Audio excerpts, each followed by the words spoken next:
Life in Tehachapi has always depended on balance between mountains and valleys, dry years and wet ones, between what nature gives us and what we take.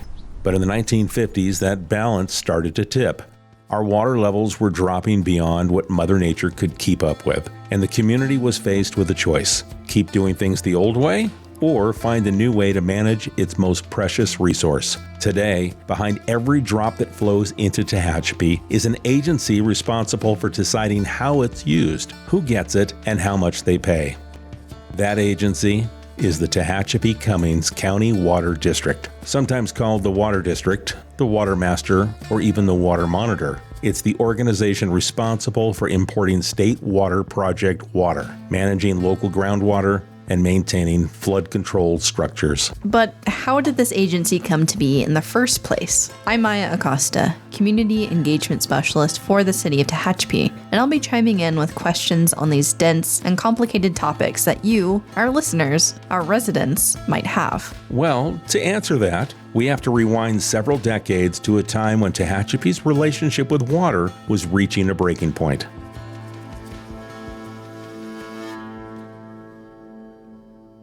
So there was a serious overdraft situation where more water was being pumped out every year than was being added through rain and snowfall. It was an organization, it's a non-regulatory county agency called the Tehachapi Resource Conservation District. I'm a board member. That's Jon Hammond, local historian and journalist. But that was started in 1947, and they were wondering how the water situation was. So they hired a new graduate just out of Cal Poly San Luis Obispo named Bob Jasper to come and see what the water situation was. And he spent 4 or 5 months checking what the annual yield was and how much precipitation was producing and how much was being pumped out. And they checked with him, said, "How's it going?" And he goes, "You are in a world of hurt. Some of you farmers are not going to be farming in 3 years because your water table's dropping, and there was simply more being pumped out than was being added." Imagine being a farmer in the 1950s, standing on land your family had worked hard for many years to maintain, just to be told that the water under the ground beneath you that had supported you for so many years was vanishing. That crisis prompted legal action to protect what remained of the local supply. The Tehachapi, Cummings, and Bright Basins became adjudicated, meaning the courts stepped in to assign specific water rights to users.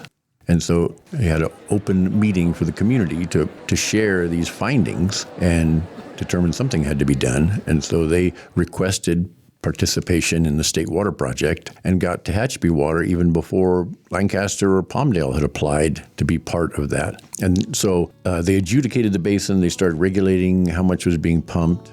There was more straws stuck in the drink than was available. So the water district formed out of necessity and has, through the state water project, has provided water to the area for farming and for other uses. So, in short, TCCWD was formed to protect our native groundwater and manage imported state water project water, a resource all Californians rely on. Right. And as Jon mentioned, agricultural overpumping was the main driver of the early crisis. To balance things, the district created the Ag and M&I contracts for SWP entitlements. The long-term goal was to gradually shift that balance, to move from prioritizing farms to supporting homes, schools, and businesses. That sounds like an important promise. Let's keep that in mind for later. Now, here's Don Marsh, Development Services Director for the City of Tehachapi, explaining a bit more about the district's intended role. Tehachapi Cummings County Water District is part of their job as the water master or overseer of these basins. They watch the groundwater levels in monitoring wells throughout the Tehachapi Basin and the Bright and Cummings Basins, and they report out every year to the state of here's how the water basin is operating. And those levels have been very steady for many, many years. Don mentioned the term watermaster. So what does that actually mean? So, the district has 2 key parts: a board made up of 5 elected or appointed members who oversee policymaking, fiscal management, and overall operations of the district, and a staff who maintain the infrastructure that delivers the SWP water locally and management of our flood control systems. Part of the staff's responsibility is the role of the watermaster, a group or person who manages and oversees the fair distribution and use of water within a region. They ensure water is allocated according to legal agreements and prevent overuse of resources like our basins. Acting as an independent and impartial authority, the watermaster enforces regulations, monitors water quality and pumping, and reports on water use. Okay, so ideally, the watermaster and the board act as checks and balances, the board representing customers' interests, while the watermaster protects the long-term sustainability of the resource. Exactly. But here's the question. Do they actually check one another in the instance of our local water district, or do the interests of a few outweigh the needs of the many? That's a theme we'll explore in later episodes as we look at failed projects and ongoing disputes between agencies. All right, so how does all of this get paid for? Part of TCCWD's funding comes from something called an ad valorem tax. Essentially, a property tax based on the value of your home or land. Recent calculations show this ad valorem tax generates roughly $4 million for TCCWD each year. That's a good chunk of change. It is. Now here's Jay Schlosser, the City of Tehachapi's former Development Services Director. Jay has worked with the city for more than 20 years, both as a contractor and as staff, and played a key role in shaping downtown Tehachapi and several of its water systems. Tehachapi-Cummings County Water District has this contract. They extract taxes from people in this region to pay for this contract and to utilize this resource. And so in that role, they should be partners with all the people who are paying the taxes and for the people who need to buy the water. And so it's important in that role that they be a fair player. The contract Jay refers to is TCCWD's agreement with the State Water Project. They are a public agency, that they treat everyone the same, or that they treat everyone within a defined hierarchy, right? The state of California has made it crystal clear in law that municipal industrial customers are a higher order customer than agricultural ones. In other words, TCCWD isn't supposed to just serve one group. It's meant to represent all of its customers, residents, businesses, and farmers alike. But in practice, that balance hasn't exactly played out the way that it was intended. Now, here's Tom Neisler, General Manager of TCCWD, describing how the district prices its water. We charge about $400 an acre foot. The actual cost, the unsubsidized cost of that water, is closer to $1,400 an acre foot. We sell it for $400. How do we do that? Well, we subsidize it using property taxes, general property taxes. That's where the $4 million comes in, effectively subsidizing about $1,000 per acre foot of water. But I mean, that makes sense because the water goes to our residents, right?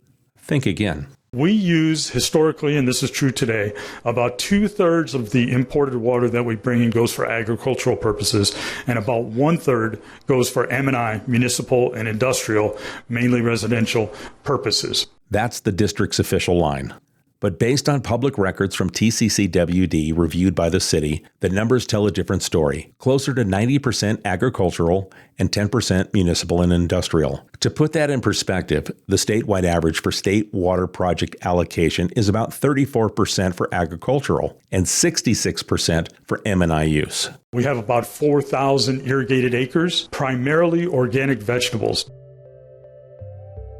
And who grows these organic vegetables? It's not the small-time farmer. It's not the friendly Farmer Brown down the street. It's a massive corporate agriculture operation. Most of that is farmed by one large ag company, known as the largest producer of carrots in the world, who exports their crops all across the globe. So most of the imported water that Tehachapi residents pay for through their property taxes is being used not for local homes or small farms, but for large-scale corporate agriculture. And remember that early promise to shift the focus towards residential water use over time. That was more than 60 years ago, and the needle still hasn't moved.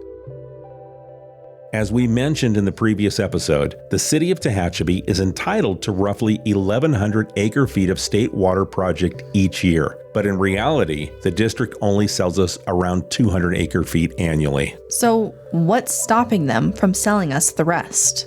And why hasn't the district followed through on that original vision, one that prioritized the long-term needs of the community? Over the years, the district's actions have often told a different story than its mission statement, one that's led to a decades-long stalemate between agencies and an uncertain future for Tehachapi's growth. It's a tangled web, one woven with policy, personalities, and politics. And throughout this series, we'll keep pulling on those threads to understand how we got here and where we're headed next. So now that we know what TCCWD does and what it is meant to do, let's take a moment to talk about what it doesn't do.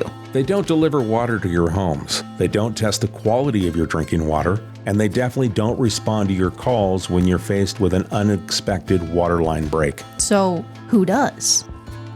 We'll talk about who is responsible for providing the City of Tehachapi residents with this vital resource in the next episode of Follow the Water.